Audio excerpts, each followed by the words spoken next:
দীর্ঘ তাপদাহ অবসানের অপেক্ষা। 6 মে থেকে টানা বৃষ্টির পূর্বাভাস, অতিরিক্ত বজ্রপাতের আশঙ্কা। তাপপ্রবাহের কারণে লবণ উৎপাদনের রেকর্ড, আমদানির প্রয়োজন পড়বে না। গণমাধ্যম তথ্য চাইলে যে কোনো প্রতিষ্ঠান দিতে বাধ্য থাকবে, বললেন তথ্য প্রতিমন্ত্রী। গাজীপুরে 31 ঘণ্টা পর উদ্ধার কাজ সম্পন্ন, দুর্ঘটনার কারণে ট্রেন যাত্রায় বিলম্ব।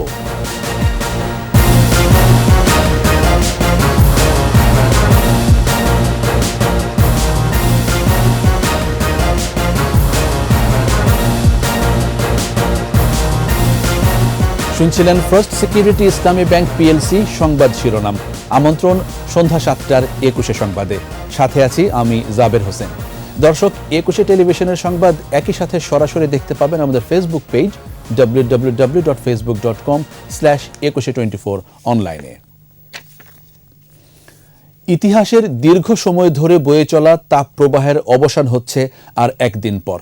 6 থেকে 11 মে পর্যন্ত সারা দেশে টানা বৃষ্টির পূর্বাভাস দিয়েছে আবহাওয়া অফিস।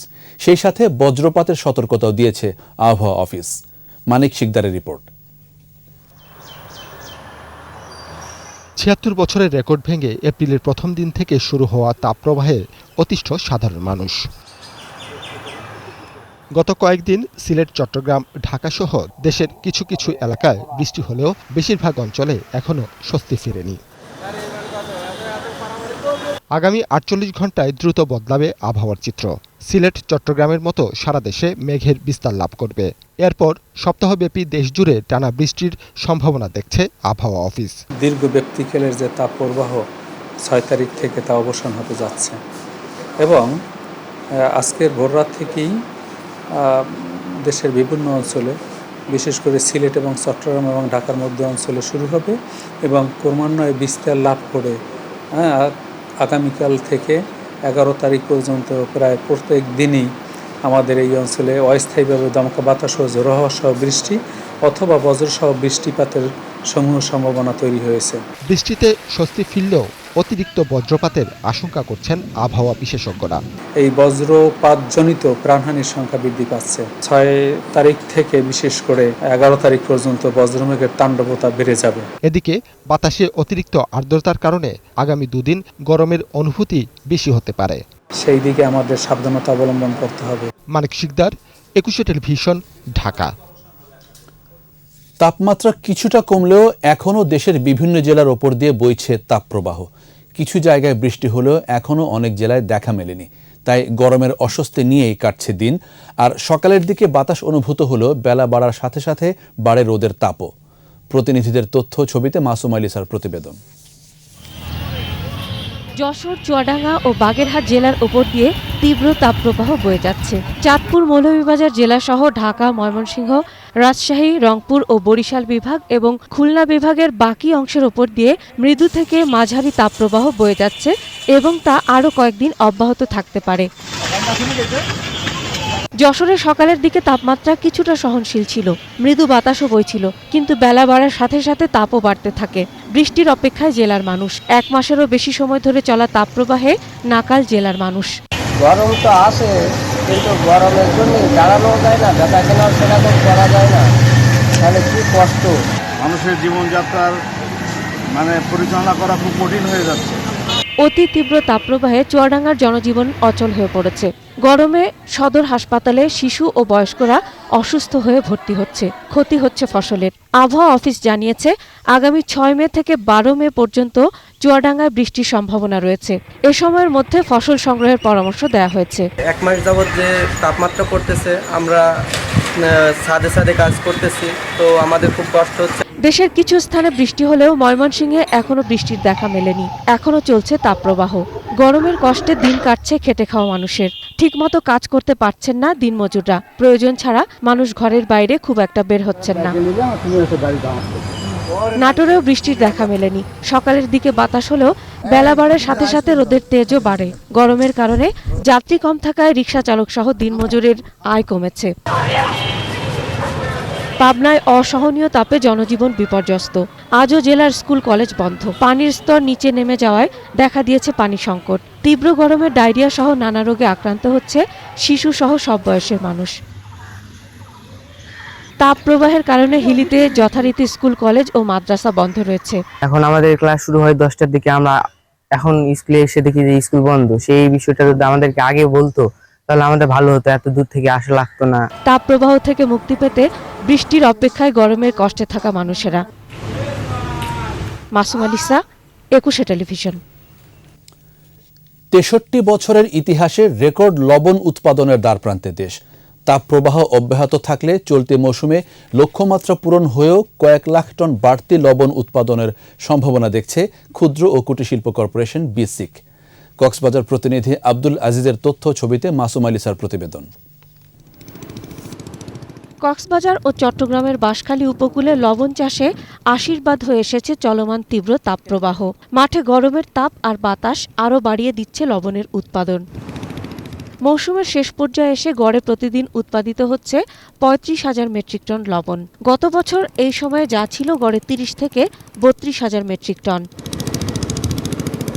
2022-23 মৌসুমে লবণ উৎপাদিত হয়েছিল 22,32,890 টন। আর গেল 28 এপ্রিল পর্যন্ত উৎপাদিত হয় 22,34,658 টন। অর্থাৎ ওই দিনই আগের বছরের বার্ষিক উৎপাদন ছাড়িয়ে যায়।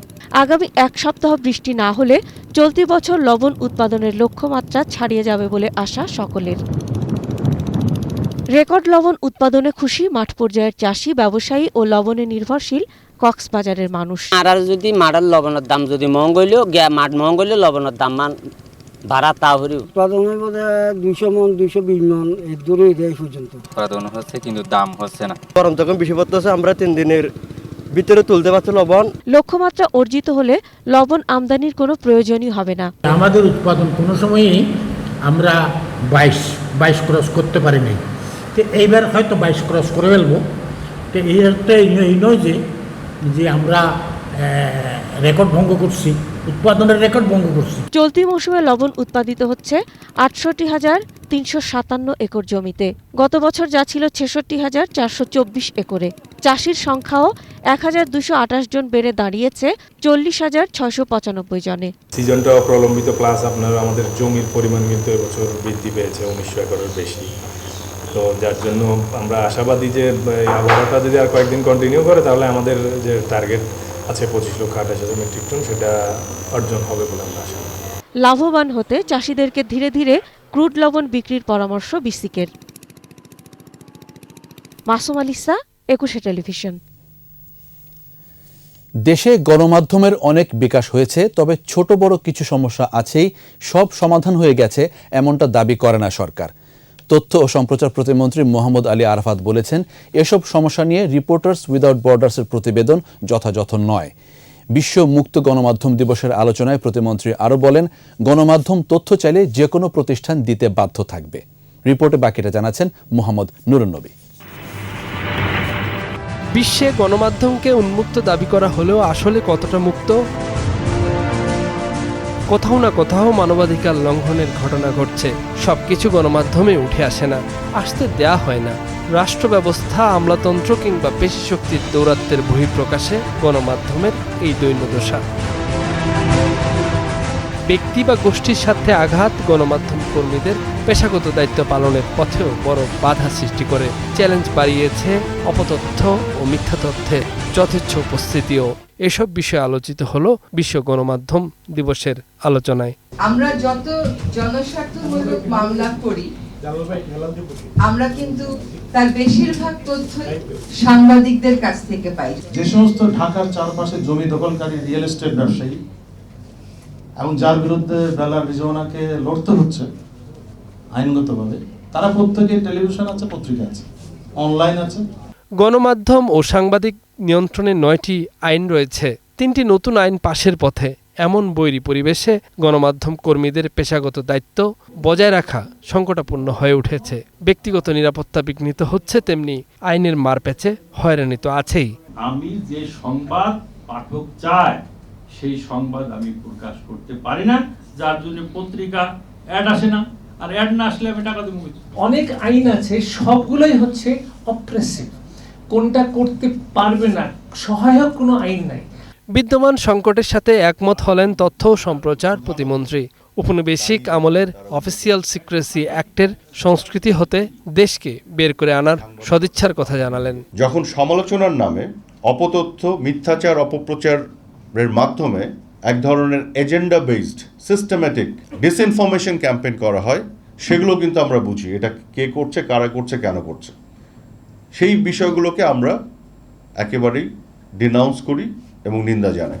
তথ্যের সত্যতা নিরূপণে মূলধারার গণমাধ্যম ও সামাজিক মাধ্যমের ফ্যাক্ট চেকিংয়ে স্বতন্ত্র কর্তৃপক্ষ গঠনের পরিকল্পনার কথা জানান তথ্য প্রতিমন্ত্রী। পাবলিক ইনফরমেশন যেটা, সেই তথ্যের আমি কাস্টোডিয়ান, আমি মালিক না। কাজে এই তথ্য যদি জনগণের পক্ষ থেকে গণমাধ্যম চাই, সেই তথ্য দিতে আমি বাধ্য। সেটা হতে হবে আমার মানসিকতা, এবং যত দ্রুততম সময়ে সেই তথ্য আমি অ্যাভেলেবল করতে পারবো গণমাধ্যমকে, তত আমার এই ফাঁককে গুজব, অপপ্রচার ঢোকার সুযোগ কম থাকবে। প্রতিমন্ত্রী জানান, সাংবাদিকদের সুরক্ষায় প্রাতিষ্ঠানিক একটি ব্যবস্থা বিকশিত করতেও কাজ করছে মন্ত্রণালয়। রাইট টু ইনফরমেশন অ্যাক্ট, এই আইনটা তাকে যে এম্পাওয়ারমেন্ট করেছে, সেটাকে কিভাবে আরো এফেক্টিভলি তারা ব্যবহার করতে পারে। মোহাম্মদ নুরুন নবী, 21 টেলিভিশন, ঢাকা। উপজেলা নির্বাচনে কেউ প্রভাব খাটালে প্রার্থিতা বাতিলেরও হুঁশিয়ারি দিয়েছেন নির্বাচন কমিশনার রাশেদা সুলতানা। রাজশাহী জেলা শিল্পকলা একাডেমি মিলনায়তনে 4 জেলার প্রতিদ্বন্দ্বী প্রার্থী ও নির্বাচন সংশ্লিষ্ট কর্মকর্তাদের সাথে মতবিনিময় করেন রাশেদা সুলতানা। সভায় প্রধান অতিথির বক্তব্যে বলেন, ভোটারবিহীন নির্বাচনের সৌন্দর্য নেই, আনন্দও নেই। বিশৃঙ্খলা সৃষ্টি না করে ভোটাররা যাতে ভোট দিতে আসে তেমন পরিবেশ বজায় রাখার আহ্বান জানান কমিশনার রাশেদা সুলতানা। ভোট কেন্দ্রে সহিংসতা, অসদাচরণ ও ব্যালট ছিনতাইয়ের মতো ঘটনা ঘটলে নির্বাচন ও প্রার্থিতা বাতিল করা হবে বলে জানান এই কমিশনার। ভোটের দিন আপনারা কোনো রকম উচ্ছৃঙ্খলতা, কোনো রকম বিশৃঙ্খলতা, সহিংস আচরণ, ভোট কেন্দ্র দখল করার মতো কোনো দুঃসাহস আপনারা করবেন না। ভোট কেন্দ্র দখল করবেন আর গিয়ে ব্যালট ছিনতাই করে ব্যালট মেরে দিবেন, এগুলোতে কিছু করবেন না। কারণ আপনারা অবৈধভাবে যে ব্যালটই ওর মধ্যে রাখেন না কেন, আমরা সেই ভোট, আমাদের কাছে তথ্য গেলে, আমাদের কাছে প্রমাণ গেলে আমরা কিন্তু সেই ভোট বাতিল করে দেবো যে কোনো মুহূর্তে। আর যদি অসদাচরণমূলক কোনো আচরণ করেন, আচরণী বিধি ভঙ্গ করেন, আমরা জাস্ট ইলেকশনের মুহূর্তেও আপনাদের প্রার্থিতা বাতিল করে দেব। গাজীপুরের জয়দেবপুর স্টেশনে ট্রেন দুর্ঘটনার 31.5 ঘণ্টা পর উদ্ধার কাজ শেষ হয়েছে। উদ্ধারে সহায়তার জন্য 3.5 ঘণ্টা বন্ধ থাকার পর ঢাকা জয়দেবপুর রুটে ট্রেন চলাচল স্বাভাবিক হয়েছে। দুর্ঘটনার কারণ জানতে কাজ করছে পৃথক 3টি তদন্ত কমিটি। গাজীপুর প্রতিনিধি অপূর্ব রায়ের সহায়তায় আরও জানাচ্ছেন সমর ইসলাম। শুক্রবার দুর্ঘটনার পরপরই ঢাকা থেকে আসে উদ্ধারকারী ট্রেন। শুরু হয় উদ্ধার অভিযান। রাতভর উদ্ধার অভিযানে তেলবাহী ওয়াগনের লাইনচ্যুত 5টি বগির মধ্যে সকাল পর্যন্ত 3টি বগি উদ্ধার করে পার্শ্ববর্তী স্টেশনে সরিয়ে নেওয়া হয়। দুপুরে টাঙ্গাইল কমিউটার ট্রেনের ক্ষতিগ্রস্ত 4টি বগি সরিয়ে রেললাইনের পাশে রাখা হয়। উদ্ধার কাজে সহায়তার জন্য ঢাকা জয়দেবপুর রুটে 3.5 ঘণ্টার মতো ট্রেন যোগাযোগ বন্ধ রাখতে হয়। ক্ষতিগ্রস্ত বগি সরিয়ে নেওয়ার পর ডাবল লাইনের ঢাকা জয়দেবপুর রুটের এক লাইন দিয়ে চলাচল শুরু করে ট্রেন। ট্রেন চলাচল ব্যাহত হওয়ায় বিপাকে পড়েন যাত্রীরা। লাইন বন্ধ থাকায় সাধারণ জনগণের একটা দুর্ভোগ হচ্ছে, কারণ একটা লাইন যেহেতু চালু আছে সেজন্য একটা ট্রেন এখানে এসে কিছুক্ষণ থামে, ওইখানে একটা থেমে থাকে, পরে ওইখানে যায় ক্লিয়ার করতে একটু সময় লাগতেছে। রেলের কর্মকর্তা সহ ঊর্ধ্বতন কর্মকর্তা ডিসি স্যার সহ সবাই এখানে চলে আসছে। আসার পর তারা উদ্ধার কার্যক্রম কালকে থেকেই চালাচ্ছে। ট্রেনের এই যে সম্পদ আছে সেটা নিরাপত্তা রক্ষার্থে আমরা সর্বদাই নিয়োজিত আছি। আমাদের উদ্ধার কাজ ইতিমধ্যে সম্পন্ন হয়েছে। তবে কমলাপুর স্টেশনের ব্যবস্থাপক জানিয়েছেন, কিছুটা বিলম্বে ট্রেন ছাড়লেও শিডিউল বিপর্যয় হয়নি।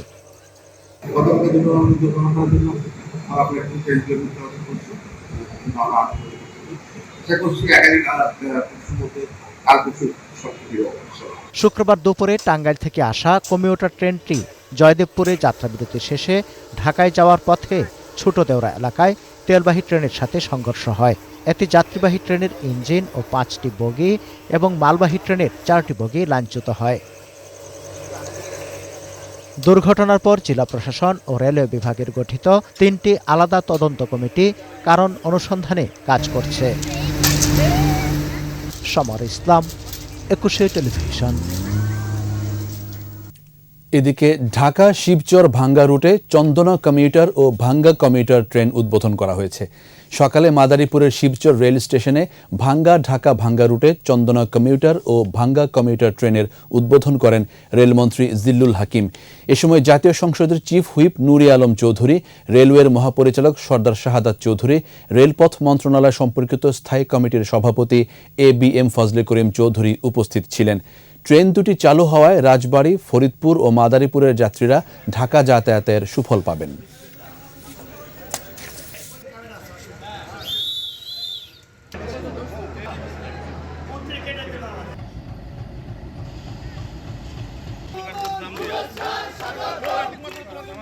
সবচেয়ে সস্তা পরিবহন ব্যবস্থা হলো রেল।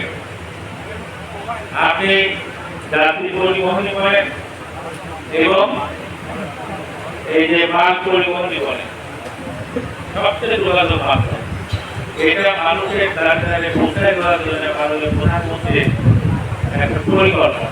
বরিশাল হয়ে পায়রা বন্দর পর্যন্ত আরেকটা লাইন চালু হবে। 100 কিলোমিটারের বেশি দূরত্বে ট্রেনের বাড়তি ভাড়া আজ থেকে কার্যকর হলো। বাড়তি ভাড়ায় চট্টগ্রাম থেকে ছেড়ে গেছে ট্রেন। দূরত্ব অনুসারে ভাড়া বৃদ্ধি পাওয়ায় যাত্রীদের মধ্যে মিশ্র প্রতিক্রিয়া দেখা দেয়। অনেকে ক্ষোভ প্রকাশ করেন। 101 থেকে 250 কিলোমিটার ভ্রমণে 20%, 251 থেকে 400 কিলোমিটার ভ্রমণে 25% এবং 400 কিলোমিটারের বেশি দূরত্বের জন্য 30% পর্যন্ত ছাড় পেতেন রেলের যাত্রীরা। সেই নিয়ম উঠে যাওয়ায় শোভন চেয়ারে গন্তব্য ভেদে ভাড়া 20 টাকা থেকে 150 টাকা পর্যন্ত বেড়েছে। এসি চেয়ারে সর্বোচ্চ 300 এবং ক্যাবিনের ভাড়া বেড়েছে 400 টাকা পর্যন্ত। নিচ্ছি সংবাদ বিরতি। যখন ফিরছি তখন অন্যান্য খবরের সঙ্গে আরও থাকবে। রাজধানীর মিরপুর ও গুলশানের ট্রাফিক নিয়ন্ত্রণে আর্টিফিশিয়াল ইন্টেলিজেন্স, সড়কে ফিরবে শৃঙ্খলা, কমবে অপরাধ। পেঁয়াজ রপ্তানিতে ভারতের নিষেধাজ্ঞা প্রত্যাহার, দাম কমছে পাইকারি বাজারে।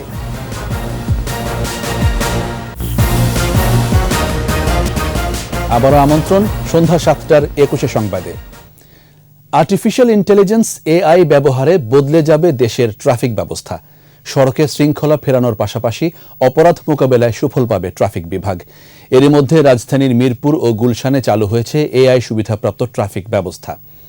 21 স্পেশালে সড়ক শৃঙ্খলা নিয়ে আদিত্য মামুনের 2 পর্ব রিপোর্টের শেষ পর্ব দেখুন। প্রযুক্তির কল্যাণে বদলে যাচ্ছে সবকিছুই। কৃষি ও শিল্প উৎপাদন, দাপ্তরিক কাজ, যোগাযোগ ব্যবস্থায় এখন প্রযুক্তি সবার আগে। উন্নত বিশ্বের মতো বদলে যাওয়ার পালে এবার হাওয়া লাগছে দেশের ট্রাফিক ব্যবস্থাপনায়। আর্টিফিশিয়াল ইন্টেলিজেন্স বা কৃত্রিম বুদ্ধিমত্তা নিয়ন্ত্রণ করবে সড়ক শৃঙ্খলা। উন্নত দেশের আদলে ঢাকার পথকে এখন সার্বক্ষণিক ও রিয়েল টাইম তদারকির আওতায় আনার বাস্তবতা আছে বলে মনে করেন প্রযুক্তিবিদরা। AI বেস যখন এই traffic system, traffic monitoring, traffic control এবং ওভারঅল একটা ট্রাফিক ম্যানেজমেন্ট সিস্টেম দাঁড়াই যাবে, তখন কিন্তু দেখবেন যে রাস্তার অনেক চেঞ্জ হয়ে যাবে। আমি জানি না সামনের রাস্তাটা কি, অনেকে হয়তো গুগল ম্যাপ ব্যবহার করে কিন্তু আমাদের দেশে ইফেক্টিভলি গুগল ম্যাপের সিগন্যালটা পাওয়া যায় না। পরিকল্পনার ঘাটতি কাটিয়ে দ্রুতই ডেটা চালিত পরিকল্পনা ও নীতি বাস্তবায়ন নগরকে এগিয়ে দেবে বলে মনে করেন তিনি। আমার মনে হয় AI একটা আশীর্বাদ হয়ে আসছে। এটাকে যদি আমরা টেকনোলজিটা অ্যাডপ্ট করতে পারি এবং এই টেকনোলজি দিয়ে যদি আমরা ট্রাফিক সিগন্যাল ম্যানেজমেন্টটা কন্ট্রোল করতে পারি, তাহলে ঢাকা শহরের অর্ধেক ট্রাফিক কমানো সম্ভব। রাস্তায় যানবাহনের চাপ কমাতে ও যানজট নিরসনে ইতোমধ্যেই মিরপুর ও গুলশানে স্থাপিত হয়েছে আর্টিফিশিয়াল ইন্টেলিজেন্স সুবিধাপ্রাপ্ত ট্রাফিক ব্যবস্থা, যার মাধ্যমে রিয়েল টাইম ট্রাফিক ম্যানেজমেন্ট, যানবাহন শনাক্তকরণ, লাইসেন্স শনাক্তকরণ সহ গতি ও অপরাধ নিয়ন্ত্রণ করা সম্ভব হবে।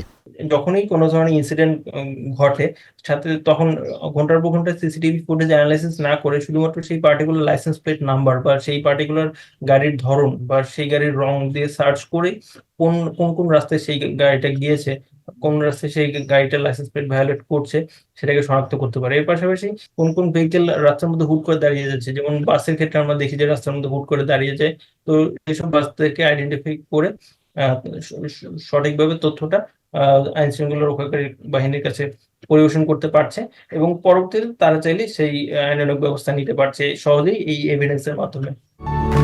বাংলাদেশে নতুন এই সংযোজন আরও কি সেবার দুয়ার খুলছে জানাচ্ছেন ট্রাফিক ব্যবস্থাপনায় আর্টিফিশিয়াল ইন্টেলিজেন্স ব্যবহারকারী প্রতিষ্ঠান। যে বাংলাদেশের 25 ধরনের ভেহিকেলকে আইডেন্টিফাই করতে পারে, বাংলাদেশি ভেহিকেলগুলোকে লাইসেন্স প্লেট দিয়ে আইডেন্টিফাই করতে পারে, এবং এক্ষেত্রে ইনোভেটিভ ব্যাপার হচ্ছে যে ডেডিকেটেড রেডার সেন্সর ছাড়াই জাস্ট নর্মাল মনোকুলার ক্যামেরা থেকে ওয়ান টাইম ক্যালিব্রেশন করে ভেহিকেলের স্পিড মেজার করা যায়, যার মাধ্যমে ভেহিকেলের গতি, প্রকৃতি এবং পরিচিতি সবগুলো তথ্যই সহজে পাওয়া যায়। পর্যায়ক্রমে ঢাকার সব সড়ক এবং সমগ্র দেশের যোগাযোগ ব্যবস্থা কৃত্রিম বুদ্ধিমত্তা সংবলিত সফটওয়্যার বদলে দেবে বলে আশা সংশ্লিষ্টদের। আদিত্য মামুন, 21 টেলিভিশন, ঢাকা। পৃথক সড়ক দুর্ঘটনায় গাজীপুর, মুন্সিগঞ্জ, মাদারীপুর ও কুমিল্লায় 11 জন নিহত হয়েছে। গাজীপুরের শ্রীপুর মাওনা সড়কে ডাম্প ট্রাক পিকআপ ভ্যানের সংঘর্ষে 2 নির্মাণ শ্রমিক নিহত হয়। এই ঘটনায় আহত হয় আরও 11 জন নির্মাণ শ্রমিক। পুলিশ জানায় ভোর 4:30টার দিকে শ্রীপুর থেকে একটি পিকআপ ভ্যানে করে মিক্সার মেশিন নিয়ে 13 শ্রমিক ঢালাই কাজে মাওনা অভিমুখে যাচ্ছিল। পিকআপটি ঘটনাস্থলে এলে পেছন থেকে একটি ডাম্প ট্রাক তাদের চাপা দেয়। এতে ঘটনাস্থলেই 1 জন নিহত হয়। আহত 12 জনকে উদ্ধার করে শ্রীপুর উপজেলা স্বাস্থ্য কমপ্লেক্সে নেওয়া হলে চিকিৎসক অপর একজনকে মৃত ঘোষণা করেন। ঢাকা চট্টগ্রাম মহাসড়কের মুন্সিগঞ্জের গজারিয়া অংশে সড়ক দুর্ঘটনায় একই পরিবারের 3 জন নিহত হয়েছে। এই ঘটনায় আহত হয় আরও 2 জন। মাদারীপুরের রাজৈর উপজেলার বদরপাশা কাঁঠালিয়া ব্রিজের পূর্ব পাশে একটি ট্রাক অটোবাইকের পিছন দিক থেকে ধাক্কা দিলে অটোতে থাকা 2 জন ঘটনাস্থলে নিহত হয়। নোয়াখালীর বেগমগঞ্জে ট্রাক ও সিএনজি চালিত অটোরিকশার মুখোমুখি সংঘর্ষে 3 জন নিহত হয়েছে। ভারত পেঁয়াজ রপ্তানির ওপর নিষেধাজ্ঞা প্রত্যাহার করায় পণ্যটির দাম কমতে শুরু করেছে দেশের বাজারে। ব্যবসায়ীরাও আমদানির প্রস্তুতি শুরু করেছেন। 2-4 দিনের মধ্যে দেশে ঢুকবে ভারতীয় পেঁয়াজ। 5 মাস বন্ধ থাকার পর রপ্তানির ওপর নিষেধাজ্ঞা প্রত্যাহার করে প্রজ্ঞাপন জারি করেছে ভারতের বৈদেশিক বাণিজ্য সংস্থা। প্রতি টনের রপ্তানি মূল্য নির্ধারণ করা হয়েছে $550 মার্কিন। এরই মধ্যে নিষেধাজ্ঞা প্রত্যাহার হওয়ায় হিলি স্থলবন্দরের ব্যবসায়ীরা পেঁয়াজ আমদানির জন্য আইপিএলসি খোলাসহ সব প্রস্তুতি শুরু করেছেন। এদিকে ভারত রপ্তানি উন্মুক্ত করায় দেশের সবচেয়ে বড় ভোগ্য পণ্যের পাইকারি বাজার চট্টগ্রামের খাতুনগঞ্জেও দাম কমতে শুরু করেছে। একদিনে কেজিতে কমেছে 5 থেকে 6 টাকা। হিলি ও খাতুনগঞ্জের ব্যবসায়ীরা বলছেন, ভারত সরকার রপ্তানির নিষেধাজ্ঞা তুলে নেওয়ায় বাংলাদেশে পেঁয়াজের আর কোনো সংকট হবে না।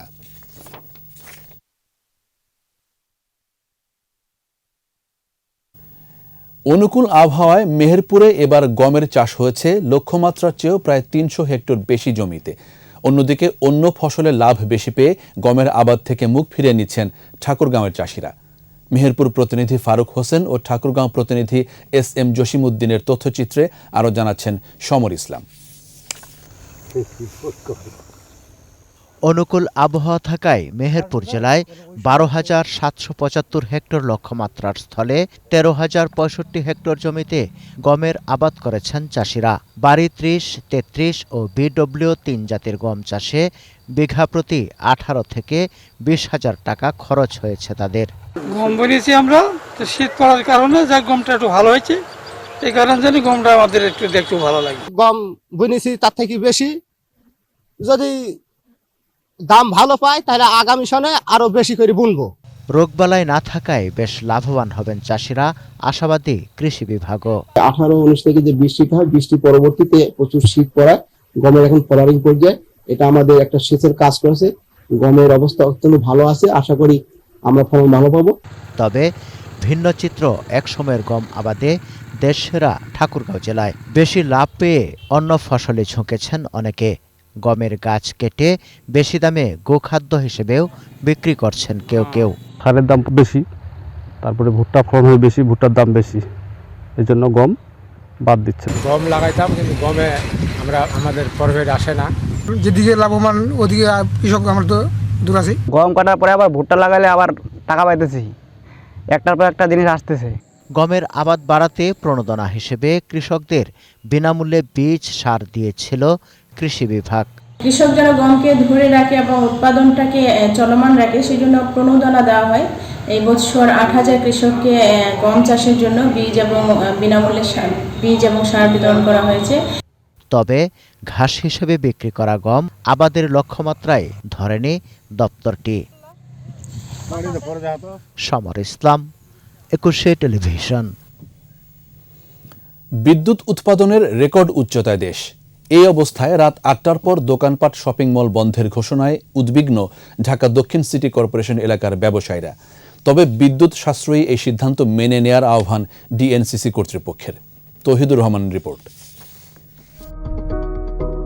বিদ্যুতের উৎপাদন নতুন উচ্চতায়। দৈনিক গড়ে উৎপাদন হচ্ছে 16,500 মেগাওয়াট। তবে তীব্র গরমে চাহিদাও বেড়েছে অনেক, ফলে দেশ জুড়ে হচ্ছে লোডশেডিং। বেশি ভোগান্তিতে গ্রামীণ জনপদ।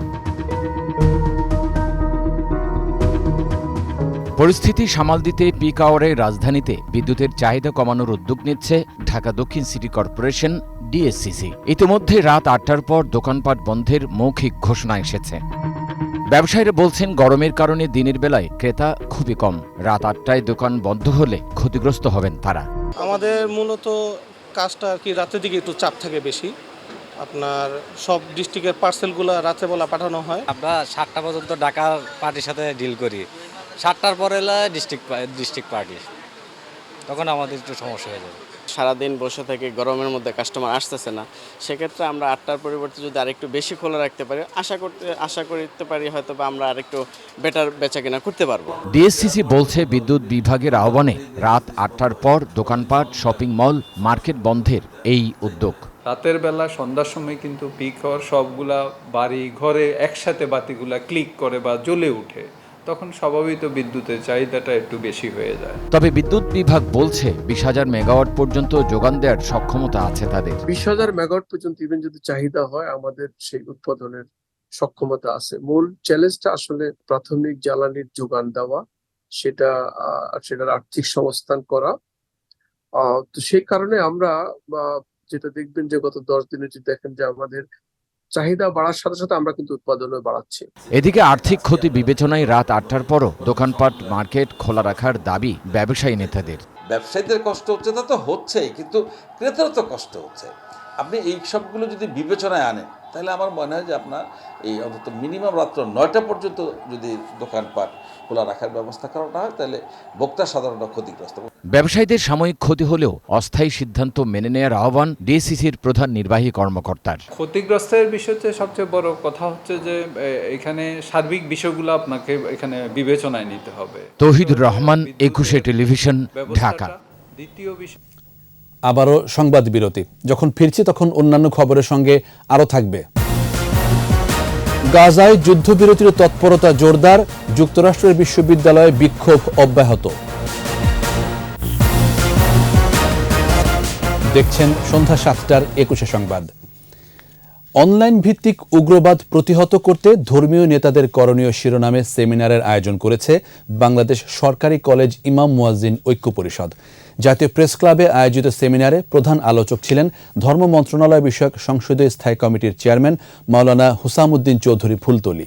মূল প্রবন্ধ উপস্থাপন করেন সম্প্রীতি বাংলাদেশের সেক্রেটারি জেনারেল ও বঙ্গবন্ধু শেখ মুজিব মেডিকেল বিশ্ববিদ্যালয়ের অধ্যাপক ডাক্তার মামুন আল মাহতাব স্বপ্নিল।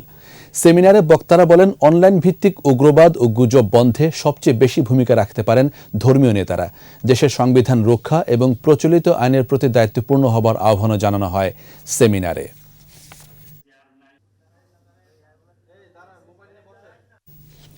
স্মার্ট সমৃদ্ধ বাংলাদেশ গড়তে ডিপ্লোমা ইঞ্জিনিয়ারিং শিক্ষা কোর্সকে বিএসসি সমমান মর্যাদা দেওয়ার দাবি জানিয়েছে institution of diploma engineers Bangladesh, IDEB. সকালে আইডিইবি ভবনে আয়োজিত সংবাদ সম্মেলনে আইডিইবি নেতারা কারিগরি ও বৃত্তিমূলক শিক্ষাকে জনপ্রিয় করতে ডিপ্লোমা ইঞ্জিনিয়ারদের মর্যাদা ও পেশাগত সমস্যা সমাধানের আহ্বান জানান। এছাড়া পদোন্নতির কোটা 50% উন্নীত করা, 2 বছরের ডিগ্রি ইঞ্জিনিয়ারিং সম্পন্ন করার সুযোগ দেওয়া সহ 4 দফা দাবি জানানো হয়। দাবি বাস্তবায়নে 7 মে থেকে সারা দেশে মাসব্যাপী আন্দোলন কর্মসূচিরও ঘোষণা দেওয়া হয় সংবাদ সম্মেলনে। এবার ব্যবসা বাণিজ্যের খবর।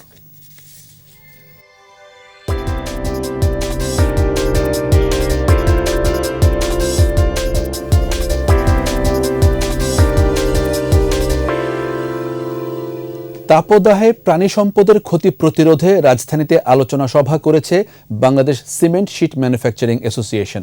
জাতীয় প্রেস ক্লাবে এই আলোচনায় বক্তারা বলেন, সিমেন্ট শিটের 6টি স্তর গরমে শেডের ভেতরে 12 ডিগ্রি সেলসিয়াস পর্যন্ত তাপমাত্রা নিয়ন্ত্রণ করে, যার ফলে গরমজনিত কারণে মুরগি এবং গবাদি পশুর মৃত্যু ঝুঁকি হ্রাস এবং উৎপাদন বৃদ্ধি পায়। সভায় বিশেষজ্ঞরা খামার ব্যবস্থাপনায় শেডের তাপমাত্রা নিয়ন্ত্রণ অত্যন্ত গুরুত্বপূর্ণ বলে অভিহিত করেন। এ সময় অন্যদের মধ্যে উপস্থিত ছিলেন সিমেন্ট শিট ম্যানুফ্যাকচারিং অ্যাসোসিয়েশনের সভাপতি ডক্টর মোসাদ্দিক হোসেন, কৃষি গবেষণা ফাউন্ডেশনের নির্বাহী পরিচালক ডাক্তার নাথুরাম সরকার, বাংলাদেশ পোল্ট্রি ফার্মার্স অ্যাসোসিয়েশনের মহাসচিব খন্দকার মোহাম্মদ মোহসিন। আন্তর্জাতিক আমন্ত্রণমূলক উশু টুর্নামেন্টে 6 জন পদক জয়ী খেলোয়াড়কে সংবর্ধনা দিল ফেডারেশন। 26 এপ্রিল শেষ হওয়া এই টুর্নামেন্টে অংশ নেয় 36টি দেশ, যেখানে 15তম হয় বাংলাদেশ। 7টি ডিসিপ্লিনে অংশ নিয়ে 2টি রৌপ্য ও 4টি ব্রোঞ্জ জেতে বাংলাদেশের অ্যাথলিটরা। জাতীয় ক্রীড়া পরিষদের শহীদ ক্যাপ্টেন মনসুর আলী অডিটোরিয়ামে জয়ী দলকে সংবর্ধনা দেওয়া হয়। উশু ফেডারেশনের সভাপতি ডক্টর আব্দুস সোবহান গোলাপের সভাপতিত্বে অনুষ্ঠানে প্রধান অতিথি ছিলেন জাতীয় সংসদের হুইপ অ্যাডভোকেট সঞ্জিদা খানম। এই সাফল্যের জন্য নভেম্বরে উশু বিশ্বকাপে খেলার যোগ্যতা অর্জন করেছে বাংলাদেশ।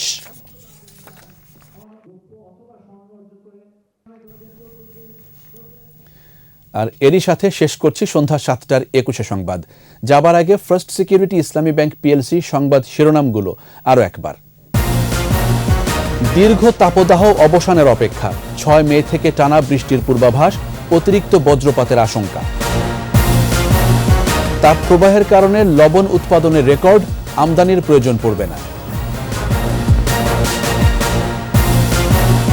গণমাধ্যম তথ্য চাইলে যে কোনো প্রতিষ্ঠান দিতে বাধ্য থাকবে, বললেন তথ্য প্রতিমন্ত্রী। গাজীপুরে 31 ঘণ্টা পর উদ্ধার কাজ সম্পন্ন, দুর্ঘটনার কারণে ট্রেন যাত্রায় বিলম্ব।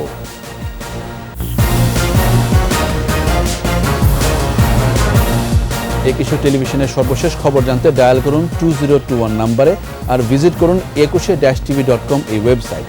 এছাড়া ফেসবুকে ভিজিট করতে পারেন facebook.com/ekushe24 অনলাইনে। আমাদের পরের সংবাদ রাত 9টায় দেখার আমন্ত্রণ রইল।